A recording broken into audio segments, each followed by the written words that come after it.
Bom, vamos prosseguir. Agora temos uma pergunta do nosso amigo Luís Rodrigues. E esta pergunta vai ser um bocadinho daquelas pó polémica, acho que ela é interessantíssima, mas é um bocadinho polémica. Ela vem no sentido daquela situação do Bruno Carvalho, não é? O Bruno Carvalho foi ilibado, acreditando na justiça, foi bem ilibado, estava inocente. E o Luís Rodrigues colocou uma pergunta muito interessante. Foi o tratamento que o Bruno Carvalho teve por parte dos mídias, não é? Por parte dos jornais. Será que se o assunto, ou melhor, se o Pinto da Costa e o Luís Filipe Vieira fossem arguídos num caso igual ou até parecido, não é parecido, ou nem que fosse diferente o caso, eles teriam o mesmo tratamento por parte dos mídias? E, aliás, já aconteceu assim umas histórias, não é, mirabolantes com o Luís Filipe Vieira e com o Jorge Nuno Pinto da Costa. O que é que vocês acham? Acha que o tratamento ia ser o mesmo? Ou iria ser diferente? Eu posso começar ou... Nem precisas de boa força. Olha, pá, é assim. É uma pergunta bastante interessante e qual eu não tenho uma resposta a 100%. Agora, o que me parece é que talvez não fosse 100% igual, porque eu acho que o Bruno Carvalho também se sujeitou a este tipo de tratamento. Ou seja, vamos recuar um bocadinho ao antes do caso Alcochete. Vamos começar, por exemplo, nos casos das mensagens com o Atlético Madrid, nos mensagens, foi mensagens, não foi? Não, Os não, posts, foi os posts, mensagens não menos, que ninguém vê. não, Pior aos exatamente. posts. Com o Atlético Madrid. Repara o que é que ele fez ali e depois o que veio a passar mais tarde. Ele, no fundo, veio-se entregar à comunicação social e à sociedade em geral. Ele veio-se abrir, ele veio-se expor. Ou seja, Não, queres ele veio melhor do expor que o isto? plantel, ele veio expor o 11 que jogou. E veio expor a si também e à sua liderança. Ou seja, o que eu quero dizer é que o Pinto da Costa e o Luís Vieira podem ter casos semelhantes ou até piores, e nós sabemos que infelizmente no futebol português já apareceram esse tipo de casos, vieram à baila, não interessa agora, só que eles souberam-se resguardar, Claro. souberam-se tapar, digamos assim. O Carvalho faz precisamente o contrário. O Bruno Carvalho mete na praça pública, vem lavar roupa suja, como costuma dizer em bom português, que é para depois ser enxovalhado pela comunicação. Opa, ele sujeitou-se a isso. Se é justo, se não é, se seria diferente. Opa, se talvez fosse diferente. Agora, ele é que se sujeitou a isso tudo, pá. Na minha opinião, ele é que se entregou a isso. Ricardo, tu estás aí a dizer claro, tu deixa-me aproveitar, vou-te lançar uma pergunta para tu responder. É interessante, porque o Bruno falou e bem, o Pinto da Costa e o Luís Filipe Vieira já tiveram questões, não é, que se levantaram contra eles e não teve este impacto porque não se expuseram, não é? Como o Bruno estava a dizer. Há uma diferença nisto, é que o Luís Filipe Vieira tinha a cobertura do Sport Lisboa e Benfica. O Jorge Nunes Pinto da Costa tinha a cobertura do Foco do Porto. O senhor Bruno Carvalho tinha o Sporting todo o interesse em que ele fosse derrubado. Percebes onde eu quero chegar? O que é que tu achas? Eu entendo o que queres dizer. Em primeiro lugar, só para ficar bem alinhado, ele deitou-se exatamente na cama que fez. Se ele tenta, se ele tenta ser demagogo, pá, na melhor das oportunidades, quando falha, caem em cima. Isto aqui é o mais natural. A menos que tivesse toda a gente convencida do lado dele, era que isto aqui não aconteceria. De outra forma, foi o que se viu. Agora, relativamente a isso, pá, no limite apenas foi um pouco deitar mais as sandálias na fogueira, porque de resto, eu sinceramente eu não vejo a coisa muito assim. Acho que acho que o Bruno faria sentido comparar os casos ou as pessoas se estivessem todos na mesma situação ou se comportassem todos do mesmo jeito. Não sei, para mim é um bocado complicado, porque eu não estou a ver assim muitos presidentes que se exponham, como o Bruno está a dizer, que se der, eu vou usar o termo, eu acho isto ridículo. Eu acho a postura do Bruno de Carvalho ridícula. Né? É o tipo de coisa na qual eu não me revejo e quando eu vejo, eu gosto de ver, mas é para me rir dele. E não é para mais nada, porque aquilo não tem interesse nenhum. Ok? Dizer que as estruturas são quase como uma salvaguarda ou são um escudo que o Bruno de Carvalho não teve. Eu acho que mesmo que tivessem lhe cair em cima, repara, ele a partir do momento que tenta liderar o Sporting quase como se de uma ditadura se tratasse, ele vai estar sempre sozinho, percebes? Ele liderando o Sporting daquela forma, por muita estrutura que haja, ele é o primeiro a levar com as balas. E ele é que cria este tipo de situação. E as estruturas do Benfica e do Porto não funcionam assim. E de muitos outros clubes, opá, eu acho que fazer esta comparação só para o Porto e para o Benfica, por exemplo, pela grandeza, mas no resto dos clubes há de ser igual. Ricardo, a questão é esta. Vamos chamar, desculpem-me o português, os bois pelos nomes. O Jorge Pinto da Costa já teve o caso apitolado sobre as costas dele. O Luís Filipe Vieira tem agora o Etopeira, o Cashball, os vouchers, etc e tal. Cashball é de Sporting. O Cashball é de Sporting. É uma Malachau. Pronto, isso mesmo. Desculpa. Mas a questão prende-se com isso. Os mídia não fizeram tanto show com ele, com o Jorge Pinto da Costa e com o Luís Filipe Vieira, como fizeram com o Bruno Carvalho. Eu acho que a pergunta do Luís Rodrigues vai nesse sentido. Percebes? É que quiseram denegrir a imagem do Bruno Carvalho ao máximo, enquanto que parece que o oposto, eu não estou a dizer que é assim, eu estou a tentar perceber a pergunta do Luís, enquanto que o oposto, no caso do Jorge Pinto da Costa e Luís Filipe Vieira, parece que houve sempre uma proteção por parte dos mídia, de não se falar muito, etc. É assim, por aí, se o que estás a tentar dizer passa um pouco por isto. Se estás a tentar sugerir que a estrutura do Porto tem a capacidade de influenciar a imprensa e condicioná-la, que a estrutura do Benfica tem capacidade de influenciar a imprensa e condicioná-la, e que o que têm feito é condicionar de forma a não falarem dos assuntos, e que a do Sporting não aconteceu isso, é natural, não é? Eu acho que isso também acontece, mas isso também acontece porque chegou o presidente do Sporting e escarrapachou tudo no Facebook e fica assim difícil de não ficar com a imagem do Sporting muito fragilizada. Porque depois aí foi expor mesmo. Isto aqui mexe um bocado comigo, porque eu lembro da conferência de imprensa depois do ataque ao Alcochete. Aquilo é no mínimo ridículo. É chato. Ele tem afirmações do tipo: chato. Espera de quê, meu? Acho que é por causa disso que ele depois... eu ainda não ouvi, a cena é esta, ele diz que aquilo é chato, claro que não diz que não foi ele ou que não foi, diz que, óbvio que não fui eu, não é? Mas é chato, as pessoas têm que perceber o quê? Está tudo bem, estamos numa sociedade de direito, não pode acontecer este tipo de coisas, enquanto que as questões que estavas a falar, os malachaus e não sei o quê, toda a gente sempre a dizer, isso é mentira, isso não aconteceu, o apitorado e tudo, em que há escutas e não sei o quê. Não, isto não aconteceu, é este o discurso, não somos nós, não fomos nós, não seremos nós. E fechou. Tu aqui não tens, não há grande aso a lixamento social. Cara, o gajo que veio para a televisão dizer que é chato, meia dúzia de moços levarem na cara, nomeadamente o treinador da equipa profissional, pelo amor de Deus. Mas ao contrário. Ele expôs. Ao contrário. Só que eu não estou a fazer, eu não estou a defender o Bruno Carvalho. Ele está a fazer juízo de valor, ele está a meter-nos lenha, pai, não está a ficar doido.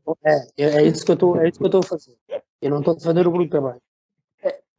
Mas é que temos que ver uma coisa, também foi chato para o Bruno Carvalho toda esta situação. Porque o Bruno Carvalho foi considerado inocente. Ponto. E ele saiu, ele deixou, deixa-me só terminar. Ele hoje não é sócio do Sporting Clube Portugal.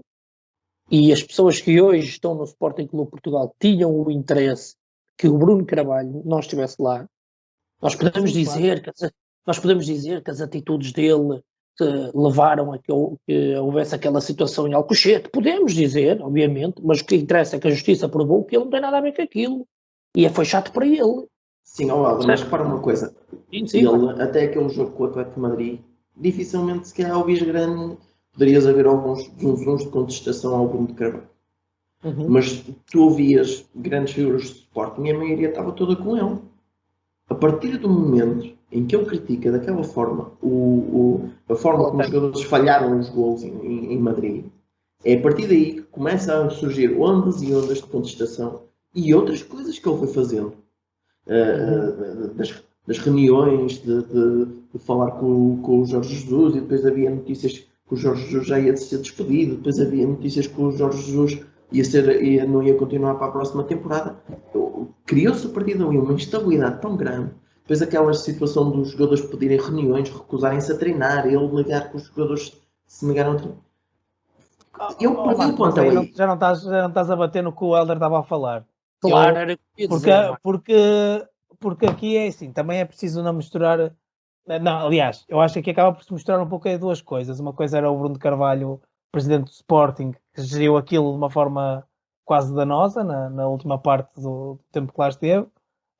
Outra coisa é o tal lixamento social que ele fala. Mas isso é que o lixamento social. O facto de ele perdeu tanto o apoio, ficou tanto sozinho e foi uma situação tão pública, vazou tanta informação para cá para fora, que os mídias tiveram... Com os posts do Facebook, aquilo é ridículo. Não faz os mídias tiveram muito nem eu, que não sou para ninguém, tenho cuidado de não escrever qualquer tipo de coisa no Facebook, então imagina ele.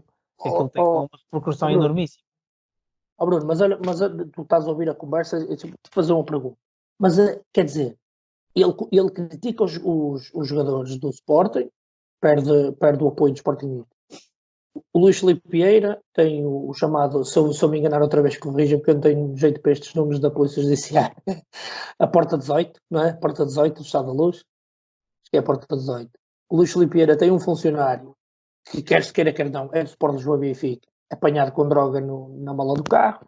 Foi os vouchers que foram dados aos árbitros, aos e-mails. Isso para mim é mais grave do que o Bruno Carvalho criticar os jogadores numa rede social. Não, peraí. Helder, peraí. Porque não é o criticar os jogadores que criou o problema. O que criou isso é o início. O que criou o problema é aparecer alguém que levou na cara.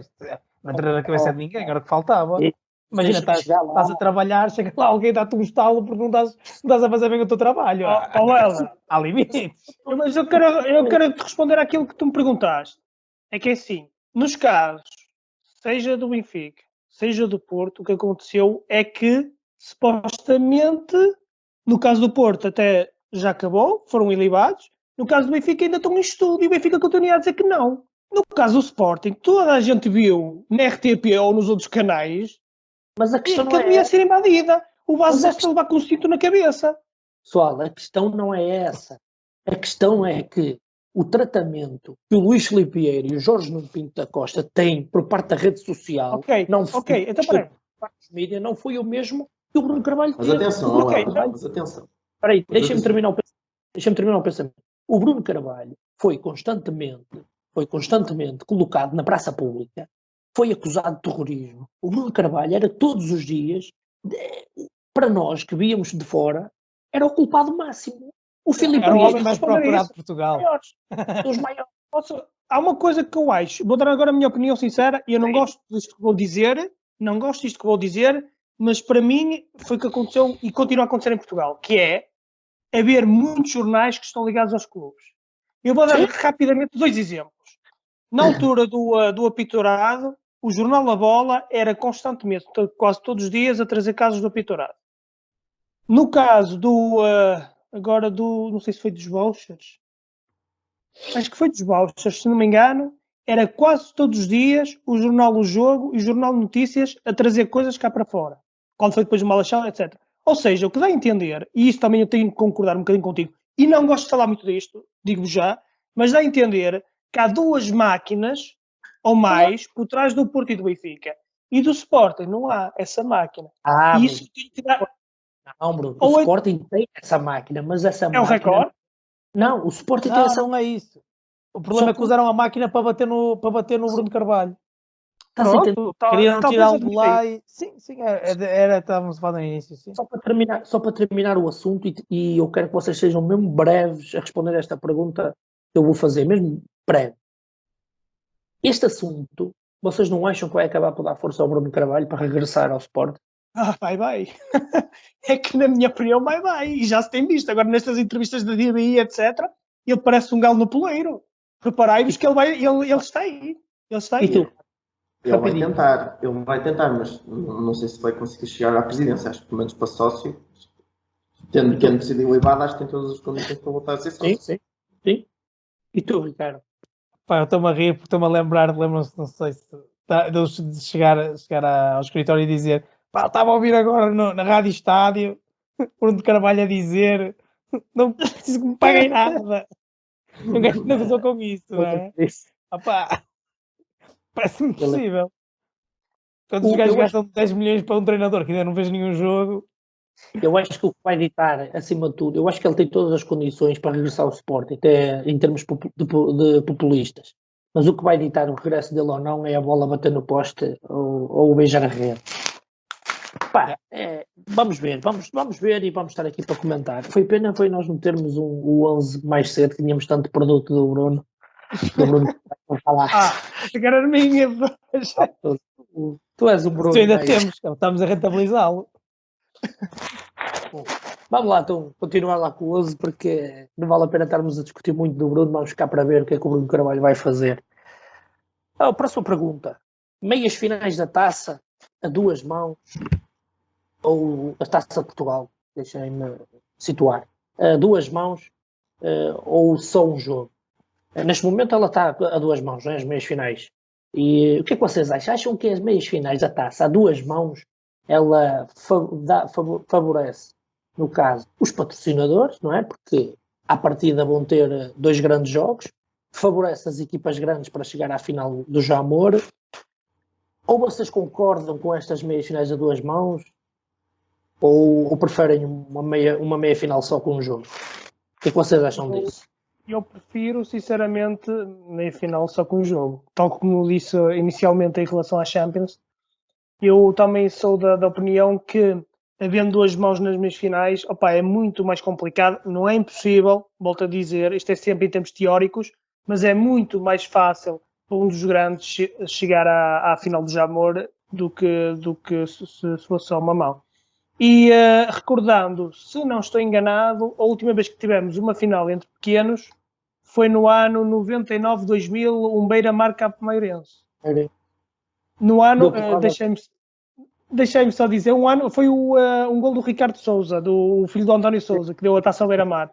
E deixem-me só recordar agora um pequeno à parte, que vocês também têm que se rir um bocadinho. Foi um ano fantástico nesse ano para o Rio Tinto, que chegou aos 16 avos de final da taça. Depois de ter eliminado o Nacional na Madeira, o Rio Tinto chegou mais longe do que o Sporting na Taça de Portugal e chegou tão longe como o Porto e como o Benfica. Porto que no mesmo dia foi eliminado pelo Torriense. Portanto, foi só um pequeno à parte para recordar esse ano do Rio Tinto. Os fatos históricos do Sport Rio Tinto aí que a vencer o Nacional, né? Espetacular, é?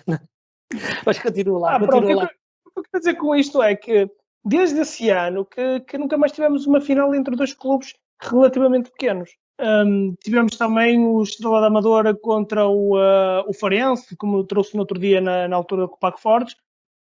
E a partir daí acabou, nunca mais. Ou seja, dificilmente, com esta situação de 2 mãos, um clube mais pequeno vai conseguir chegar ao Jamor. Eu sou defensor, porque eu adoro, já falei nisto, adoro a final da Taça de Portugal. Nunca lá estive presente, mas é uma coisa que eu gostava muito. Aquela festa é especial. E estando num clube pequeno, ainda mais especial é. Portanto, eu sou defensor de um jogo a uma só mão. E tu, Marco, o que é que pensas sobre isso? Eu entendo realmente que, pelo menos daquilo que nós temos tido em termos de histórico, que aquilo que nos diz é que as meias finais a 2 mãos é mais complicado. Eu acho que não consigo compreender porque é que é só a meia final a 2 mãos, quando temos o exemplo de, por exemplo, aqui ao lado, que tem mais eliminatórias a 2 mãos. E que se calhar poderíamos até pensar nesse sistema. No entanto, aquilo que eu penso que faz mais sentido até é o modelo da Liga Inglesa que eles utilizam, que é um jogo e em caso de empate, só em caso de empate é que existe a repetição da eliminatória. E eu acho que isso poderia ser mais interessante. Em vez de ser logo 2 mãos definidas, diria que meias finais, quartos, oitavos, seria só uma mão, mas em caso de empate, poder haver a repetição da segunda mão. Isso o que é que acontece? Na minha opinião, o que é que aconteceria? Permitia que as equipas pequenas, imaginem que fossem jogar um Estado da Luz, um Estado da Balada, um Estado do Dragão, não é? pudessem jogar com o resultado, sabendo que um empate lhes poderia trazer uma segunda mão em que jogariam em casa, talvez conseguissem depois. Foi um bocadinho em linha daquilo que o Bruno estava a dizer há pouco da Liga dos Campeões, que geralmente quem joga primeiro fora, quando são duas mãos, não é? Quem joga primeiro fora geralmente tem mais vantagem. Certo, Bruno? Foi isto? Foi sim. Pronto. Então, as equipas pequenas indo fora, não é? Poderão jogar com o resultado e tentar trazer depois o jogo para a sua casa e depois aí conseguir se calhar eliminar um grande. Pronto, ou então jogando logo em casa. Já é outra história. Mas se calhar eu acho que é um modelo talvez mais justo e mais interessante. Marco, e tu se fosses um dos patrocinadores da Taça de Portugal?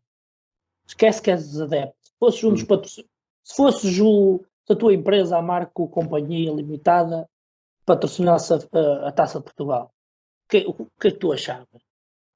Era melhor a 2 jogos nas meias finais? Ou continuavas com o mesmo pensamento? Continuava com o mesmo, sim, mas eu acho que continuava com o mesmo pensamento. Porque repara uma coisa. A princípio a marca, não é? Vai ter a sua marca divulgada em outdoors ou mesmo naquelas publicidades laterais que quiseres mostrar. E a princípio, os 3 grandes, onde vão, levam sempre muita gente. E mesmo que não levem, em termos de visionamento televisivo, tem sempre muita gente a ver e expõe muita marca. Portanto, eu nunca teria problemas com isso. Com o modelo que eu estou a falar atualmente. Seria então. Posso continuar só esta conversa com o Marquito? Então agora imagina isto. Qual é que achas, ou pensa em relação a isto, qual é que achas que é o jogo mais visto da Taça de Portugal? Quando são Benfica-Porto, Sporting... Não, o jogo mais visto. É a final. Teria que ser a final. É a final. Sim. E onde é que achas que grande parte da rentabilidade do patrocinador está? Então, a princípio, na final. Porque com o maior visionamento... Do ponto de vista do patrocinador, ele está a correr um risco se não garantir que as melhores equipas estão na final. Claro. Estás a perceber? Do ponto de vista da empresa... Olhando para a Taça de Portugal como um objeto de marketing, correr o risco, porque repara, imagina a mesma meia-final do Beira-Mar Campo Maiorense, tu ias ver esse jogo, se calhar até ias, porque um gajo gosta de futebol, um gajo gosta da história de futebol, é um espetáculo engraçado. Sim, agora, e o resto da malta, entendes? E aquela malta que vê a final da Taça de Portugal porque é uma equipa grande que lá está, estás a perceber? Que se calhar é a grande maioria. Tu corres o risco de perder esses adeptos. Atenção, eu se calhar já aqui respondo a minha ideia. Eu acho que isto aqui é quase como aquela discussão de uma empresa comprar um clube e daí fazer a empresa clube. E não nascer como o clube da empresa, percebes? Porque são coisas diferentes. Eu acho que estar a desvirtuar, a tirar aquilo que é a essência da Taça de Portugal em prol de rentabilidades financeiras e tudo mais, não. Sim, é engraçado. Porque, para mim que deu menos dinheiro. Sim, mas é interessante também pensarmos desta forma, não é? Porque existe. Eu compreendo o exercício, é tal história, eu percebo. Olha para a Taça da Liga. Agora nós aqui estamos a falar como adeptos. E por isso é que estamos... Sim. Nós estamos a falar como adeptos, obviamente, e isso é o principal. Mas, para alimentar o debate, nós também temos que pensar de outra forma, não é?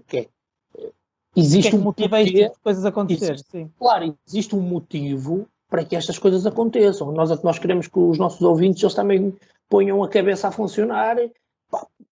Basta olhar para a Taça da Liga. O formato da Taça da Liga hoje, claramente, está pensado... 100% comercial. 100% comercial. Yeah. Ponto final, malta. 100% comercial. O campeonato da Europa de seleções, ele é alargado porquê? Ele é alargado a mais países porquê? Para ensinar os outros países a jogar a bola? Não, é para ter mais gente a ver. Porque, com todo o respeito por países como a Áustria, que já há muitos anos não iam, como a Islândia, que não iam, é malta que não vê, assim vai ver. Infelizmente eles pensam assim, ponto. Agora, pensando como adeptos de futebol, obviamente que o assunto é diferente, não é? Mas atenção que em relação ao Campeonato da Europa, eu concordo, acho que faz mais sentido. Eu acho que é mais democrático a decisão de largar o Campeonato da Europa do que fazer a meia-final da Taça de Portugal a 2 mãos. Sim, Ricardo, mas o que eu quero dizer é que o sentido acaba por ser o mesmo. É uma questão de que eles alargam para poder chegar a mais... A motivação é financeira, sim. Há muitos milhões que não assistiam e agora eles indo assistem. Mas olha, indo um bocadinho só mais à frente, porque depois da Taça de Portugal sai o vencedor e esse vencedor vai lutar, entre aspas, com o vencedor do Campeonato Nacional e temos a Supertaça, que acho que também parece que querem fazer mudanças na Supertaça. Marco, é isso? Querem acabar com o prolongamento, porque é aquilo que eles alegam é que é o primeiro jogo da época e que estar logo a obrigar os jogadores numa altura em que ainda faz bastante calor e que os índices físicos ainda não estão nos ideais, estar a obrigar os jogadores a fazer 120 minutos é muito complicado fisicamente para eles. E então querem reduzir logo para 90 minutos passar logo para penaltis. Há um bocado a semelhança daquilo que já se faz na Taça da Liga. Marco, deixa-me só acrescentar uma coisa, é que além disso, eles também falaram, por causa da exceção deste ano, o campeonato terminar muito mais tarde e as equipas estarem muito mais desgastadas, não fazia sentido a Supertaça ter um prolongamento. Também acrescentaram isso. Sim, é verdade. Será que depois no futuro não vamos estar aqui a discutir que ir logo a penaltis é injusto, que os penaltis é uma sorte? Eu não considero uma sorte, mas... Eu preferia ver prolongamento, eu defendo o prolongamento. Agora, neste caso, que é excepcional... Mas aí estás a ser adepto, pá. Eu adoro ver os gajos ali a baterem-se. Para mim era 2 ou 3 horas ali naquilo. Ricardo, é isso que eu estou a dizer. Mas eu também quero, eu também gosto de prolongamento. Agora, percebo o porquê. Opa, claro, estamos num caso excepcional. Não é com pena. E mesmo para o futuro, eu acho que é sensato. Eu fico com pena que eles estejam a terminar, ou pelo menos arredaram de vez com o prolongamento com o gol de ouro. O gol de ouro não. Hoje, mas eu acho que era interessante. Mas também está escaldado, Bruno. Não esqueças disso. Eu acho que isso é interessante. Eu não gosto de gol de ouro. Eu acho que era muito interessante fazer o prolongamento. Ficava-se a Supertaça com um prolongamento, mas com o gol de ouro. Porque assim os jogadores, eu acho que pronto, acontece ainda agora, por exemplo, no Atlético de Madrid e Liverpool, eles foram ao prolongamento e o Atlético de Madrid poderia ter tentado jogar para os penaltis, mas acabou por eliminar o Liverpool no prolongamento. Portanto, o prolongamento demonstra que as equipas conseguem resolver as situações no prolongamento. Agora, eu acho. Pensava que ias falar de Portugal, pá. Sim, eu queria trazer para. Como em termos da Supertaça, ainda é alegam que depois ainda numa fase muito inicial, a inclusão aqui do gol de ouro poderia que não só ser um incentivo para os jogadores para procurarem durante o prolongamento tentar marcar o gol e resolver o jogo e dar mais espetáculo. E também depois aí o jogo acabava, podendo depois os jogadores não ter um desgaste físico tão grande. E deixa-me fazer uma pergunta. E esta ideia, por exemplo, e se reduzir 1 ou 2 jogos na pré-época, que alguns deles são jogos para passear, não é? É o máximo. 2 jogos. Infelizmente a gente vai sempre bater à mesma coisa. Reduzia-se 1 ou 2 jogos na pré-época, que não tem interesse nenhum, tiras esforço aos jogadores, e os jogadores já estão preparados para fazer porque a ideia do prolongamento a meu ver, é esta. É tu teres 2 equipas que estão mais fragilizadas fisicamente, não é? Mais abertas. E então vai-se decidir ali qual é a que está mais fraca. Não é? Ponto. Os penaltis. Eu não considero os penaltis uma sorte. Eu considero que os craques, porque temos o caso do Raul Jiménez, que já marcou em 50 penaltis, marcou 49. Agora, eu acho que tem que haver sempre o prolongamento, porque o prolongamento tem essa triagem. As 2 equipas estão frágeis, estão quase no KO, quem levar o burro primeiro vai cair para o lado. Agora, a gente fala, tem que se proteger os jogadores fisicamente, não sei o quê. diminui-se a pré-época, faço a supertaça com prolongamento. Até porque isso de proteger os jogadores e estar a tirar agora o prolongamento e estar a dar menos carga aos jogadores até vai um bocadinho contra aquilo que até nós temos falado, porque achamos que aqui em Portugal até se calhar deveria haver mais jogos, mais carga. São coisas diferentes, ó Marco. Uma coisa é tu teres a sensatez de perceber que é arriscado estarem a jogar 120 minutos. Outra coisa é dizer que a malta aqui não tem andamento. Eu acho. Não é isso em termos de reparo. Tu olhas lá para fora e tu geralmente tens as supertaças com prolongamento. Mesmo eles têm até a supertaça europeia com prolongamento. E tem um número de jogos ao longo da época muito superior ao nosso. Que nós que os jogadores já se queixam, muitas das vezes, ou os treinadores queixam-se de terem muitos jogos ou por falta de tempo para preparar a equipa. E na verdade lá fora joga-se mais. Não é? E agora, neste momento, as decisões que se estão a tomar é para ainda encurtar, em vez de ter prolongamento, não o ter. É para encurtar. E estás a diminuir carga de tempo de jogo aos jogadores, quando lá fora é exatamente, pelo menos não se prevê que haja isso. O futebol inglês, eles fazem o Boxing Day em dezembro. Boxing Day. E depois estão a jogar outras. Sim, é verdade. Helder, é verdade o Boxing Day, mas também toda a gente critica o Boxing Day. Todos os profissionais do desporto, dizem que aquilo não faz qualquer sentido. Aquilo é uma decisão 100% comercial e para rentabilizar a liga. Portanto, sim, mas eu acho que não podemos usar isso como exemplo. Não, peraí, não é isso que eu quero dizer. Peraí. O que eu quero dizer é, eles têm o Boxing Day em dezembro, em fevereiro entra novamente a fase da Champions League. O que é certo é que tu tens o Liverpool campeão europeu, tens neste momento as equipas inglesas vão sempre longe das competições europeias, vai ao encontro do que o Marco está a dizer. A Liga Espanhola, o Real Madrid e o Barcelona, que são outras duas equipas também estão assim. O Marco está a dizer, eles têm mais jogos, aumenta a competitividade. E nós temos falado que a competitividade em Portugal é baixa, se calhar por falta de jogos. E eles ainda querem, acho que é isso, não é, Marco? Tu querias dizer? Exatamente. E eles, em vez de resolverem isso, estão a retirar. É assim, para terminar o assunto, aqui em Portugal eles têm que fazer um reset a todas as competições, analisar bem a Taça da Liga, analisar bem a Taça de Portugal, ajustar bem o calendário, bota futebol para as pernas dos rapazes, pá. Eu também acho isso agora eu acho que a justificação faz muito sentido e que, não, ou seja, eu acho que a decisão é boa, faz todo o sentido. Agora, esta decisão sozinha é uma estupidez. Não resolve nada. Isto aqui previne lesões, eventualmente. Agora, para melhorar o futebol tem que se fazer muitas outras coisas e isto se calhar era a última a preocuparem-se, sem dúvida. Era a última prioridade. Já se pode fazer uma substituição no prolongamento. Coloquem mais outra, meu. Exatamente, por exemplo. Coloquem mais outra. Não é? Há tanta coisa para mudar. Sim. Eles criaram agora esta regra especial para estes tempos, para terminar os campeonatos de 5 substituições. Sim. Se calhar é algo que faz sentido em jogos com prolongamentos. Lá está, pronto, vai bater naquilo que estavas a dizer, em vez de ser mais uma substituição no prolongamento, serem mais duas, que já faz as 5 substituições. E já salvaguardava os jogadores que estivessem piores fisicamente. Eu estou muito desiludido com o futebol português, sou sincero. E esta retoma ainda está pior. É muita confusão.